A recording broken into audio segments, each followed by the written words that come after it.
Super exit poll. नमस्कार, भारत 24 देख रहे हैं आप, आपके साथ मैं हूं आयुष सूर्यवंशी। 5 राज्यों का चुनावी रण खत्म हो गया है। किस राज्य में किसकी सरकार, किसकी सत्ता जाएगी, किसकी सत्ता वापस आएगी, कौन धुरंधर अपनी सीट बचा पाएगा, किस धुरंधर के लिए अपनी सीट बचानी मुश्किल हो गई है, ये तमाम सियासी समीकरण और सबसे बड़ा पहलू किस सीट पर किसकी जीत, किस राज्य में किसकी सरकार, ये आपको भारत 24 कुछ ही पल में बताने वाला है। सबसे पहले सबसे बड़े राज्यों की बात करेंगे। मध्य प्रदेश की बात होगी। 230 सीटों वाला विधानसभा का राज्य, जहां पर लगातार बीजेपी सत्ता में है और कमलनाथ सरकार 2018 में जो जीत कराई थी, उसके बाद क्या शिवराज सरकार बरकरार रहेगी? इसी बीच एक बड़ी खबर, 5 राज्यों का चुनावी रण खत्म हो गया है। 3 दिसंबर को आएंगे नतीजे और नतीजों से पहले भारत 24 पर सुपर एग्जिट पोल। कुछ ही देर में भारत 24 आपको दिखाएगा एग्जिट पोल। ये बड़ी खबर, राजनीतिक विश्लेषकों के साथ परफेक्ट विश्लेषण, इस वक्त की बड़ी और अहम खबर। तो सुपर एग्जिट पोल भारत 24 पर आप कुछ ही वक्त में देखेंगे। 5 राज्यों का चुनावी रण खत्म हो गया है। मध्य प्रदेश, जहां शिवराज सिंह चौहान की साख दांव पर थी, तो 5 राज्यों का ये चुनावी रण, जहां मध्य प्रदेश, राजस्थान, छत्तीसगढ़, मिजोरम और साउथ का राज्य, दक्षिण का राज्य तेलंगाना, जहां वोटिंग कुछ जगहों पर अभी चल रही है। तेलंगाना में कुछ जगह पर वोटिंग कुछ ही पल में खत्म हो जाएगी। जो लोग इस समय मौजूद हैं पोलिंग बूथ के अंदर, वो अपने मताधिकार का इस्तेमाल कर पाएंगे। ये बड़ी और अहम खबर, 5 राज्यों का चुनावी रण। मध्य प्रदेश की 230 विधानसभा सीटें, 116 का आंकड़ा बहुमत आखिर किसके पास? तो नतीजों से पहले भारत 24 पर आपको दिखाएंगे सुपर एग्जिट पोल। आखिर किस राज्य में किसकी सरकार बनती दिख रही है, किसके समीकरण बिगड़ते दिख रहे हैं, कौन अपनी कुर्सी बचा पाएगा, किसकी कुर्सी छिनेगी।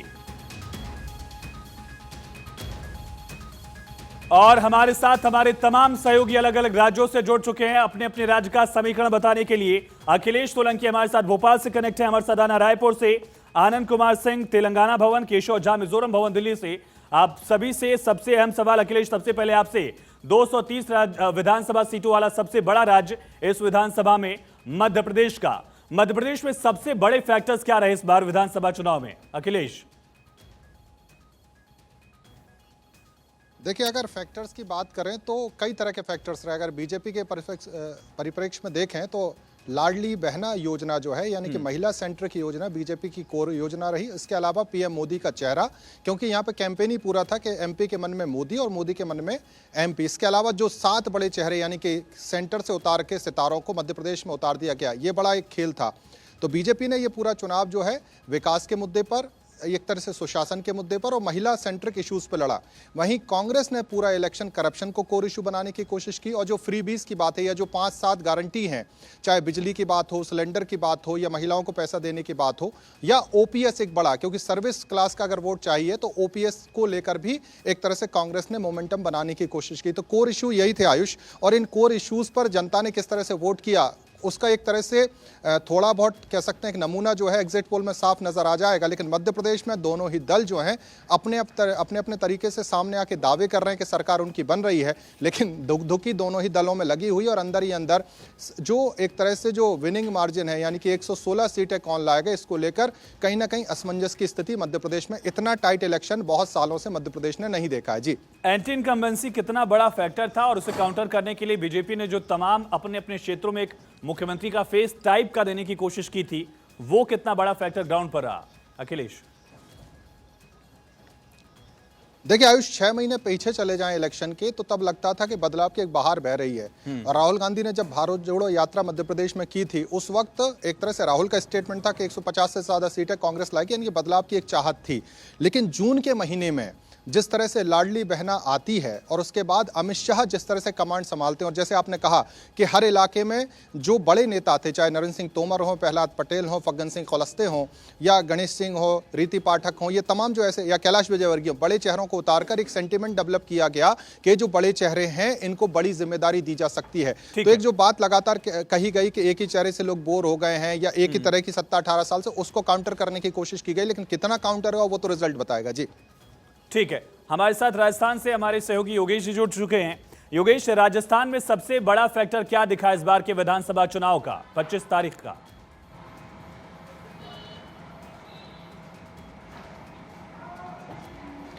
अब तक आवाज देखिए, राजस्थान का पूरा चुनाव बेहद दिलचस्प है, क्योंकि कोई बड़ी लहर की जो बात की जा रही है कि एक तरफा किसी पक्ष में किसी दल की तरफ हो, ऐसी लहर की बात यहाँ पर सामने अभी तक नहीं आई है। दूसरी सबसे बड़ी बात राजस्थान को लेकर ये भी है कि राजस्थान के अंदर पूरा चुनाव इस बार ये कहा जा सकता है कि जो अशोक गहलोत सरकार ने जो गारंटियाँ दी, उन गारंटियों के इर्द गिर्द घूमा। बाद में 7 गारंटियाँ सामने आई। 7 गारंटियों के अलावा एक बड़ा मुद्दा था ओपीएस को लेकर, एक बड़ा मुद्दा था चिरंजीवी को लेकर, जो योजनाएं अशोक गहलोत ने दी, उसके इर्द गिर्द पूरी राजस्थान में कांग्रेस पार्टी ने चुनावी चौसर बिछाई। और पहली बार राजस्थान में 30 सालों में, तकरीबन इतने लंबे सालों में, हमेशा राजस्थान का चुनाव आखिर तक आते आते चुनाव पूरी तरह जातिवाद पर आ जाता है, क्षेत्रीयवाद पर आ जाता है और स्थानीय राजनीति पर आकर सिमट जाता है। और यही कारण है कि बीजेपी भी वसुंधरा राजे के नेतृत्व में ही एक बार यहाँ पूर्ण बहुमत की सरकार बना चुकी है। पिछली बार भी अंडर 100 कांग्रेस पार्टी रह गई थी और बाद में एक उपचुनाव हुआ और उसके बाद कांग्रेस पूर्ण मेजोरिटी पर राजस्थान में सरकार बनाई और बाद में अशोक गहलोत निर्दलीयों को साथ की लड़ाई का भी चुनाव था योगेश, खास करके एक तरफ गहलोत की गारंटी थी, दूसरी तरफ राजस्थान थे कि ये मोदी की गारंटीज हैं।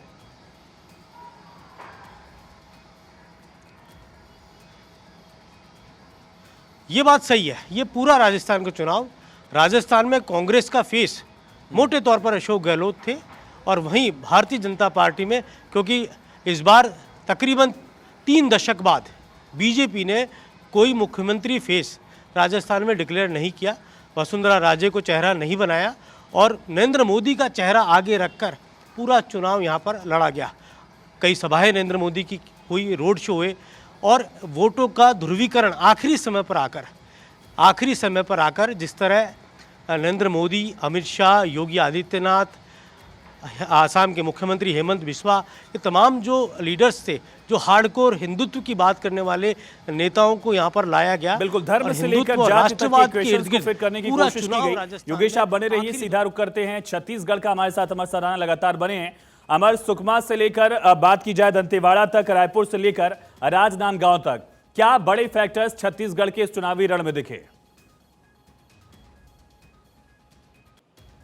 देखिए, आपने बस्तर की बात कही है तो सबसे पहले मैं बस्तर की बात कर लेता हूं कि बस्तर में जो है नक्सल एक प्रमुख समस्या मानी जाती है। और बस्तर की बात करें तो बस्तर में जो है जो शीर्ष नेता हैं, चाहे कांग्रेस की बात कर लें चाहे बीजेपी की बात कर लें, दोनों ही जो है नेता जो है बस्तर के अलग अलग जिलों में जो है दौरा किए थे और देखे थे। उस दरमियान जो है नक्सली हमला काफ़ी देखा गया था। तो कुल मिला के देखें तो बड़ा फैक्टर तो छत्तीसगढ़ में ये है कि नक्सली जो है बड़ा फैक्टर है। और हम जो है विकास की बात कर लें तो विकास भी एक अहम मुद्दा है छत्तीसगढ़ में, क्योंकि धर्म के नाम पर भी दोनों ही पार्टियां लड़ते रहती है और राम का ननिहाल माना जाता है छत्तीसगढ़ को। तो कुल मिला के कौशल्या माता का मंदिर बना, तो दोनों ही पार्टियां जो है आपस में भिड़ते दिखी थी। तो हालांकि छत्तीसगढ़ में विकास एक बड़ा मुद्दा है, नक्सलवाद एक बड़ा मुद्दा है। तो ये दो तीन चीजों की लाभार्थी वोट बैंक करने की कोशिश भूपेश बघेल ने अमर की थी छत्तीसगढ़ में।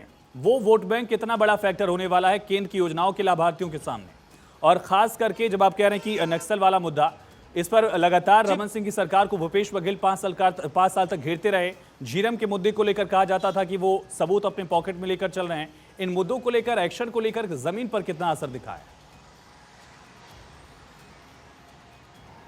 जी बिल्कुल, देखिए जब कांग्रेस चुनावी घोषणा पत्र जब जारी करती है तो ऋण माफी और जो है धान का समर्थन मूल्य महत्वपूर्ण माना जा रहा था। जो छत्तीसगढ़ में जो बीजेपी ने भी जो है कई जो है वायदे किए, जिसमें देखने वाली बात यह होगी कि 3 दिसंबर का जो रिजल्ट आने वाला है उसमें दोनों का जो है, अब मेन चीज़ मैं आपको बता दूं कि छत्तीसगढ़ में जो धान जो बिकने वाले हैं वो 3 दिसंबर के बाद ही जो है धान बेचने की बात जो है किसान कर रहे हैं। किसान बहुत कम जो धान खरीदी केंद्र में पहुंच रहे हैं। तो 3 तारीख के बाद जो है समर्थन मूल्य में 31 बिल्कुल, धान, गोबर, पंचायत, ये तमाम ऐसे मुद्दे थे जो छत्तीसगढ़ के रण में खूब गूंजे। अमर, आप बने रहिए और अब रुक करेंगे पॉलिटिकल एडिटर अदिति नागर हमारे साथ लगातार बनी हुई है। अदिति, आपने राजस्थान पूरा कवर किया, मध्य प्रदेश, छत्तीसगढ़ और तेलंगाना भी आप गई थी। क्या फैक्टर आप देख रहे हैं राजस्थान के चुनाव में और तेलंगाना में भी? खास करके वो मंडी जब आप पहुंची, वहां पर एक अलग तरह का इक्वेशन दिखा कि दिल्ली में हमें ये चाहिए, लेकिन हमें यहाँ पर तेलंगाना में, हैदराबाद में यही नेता चाहिए।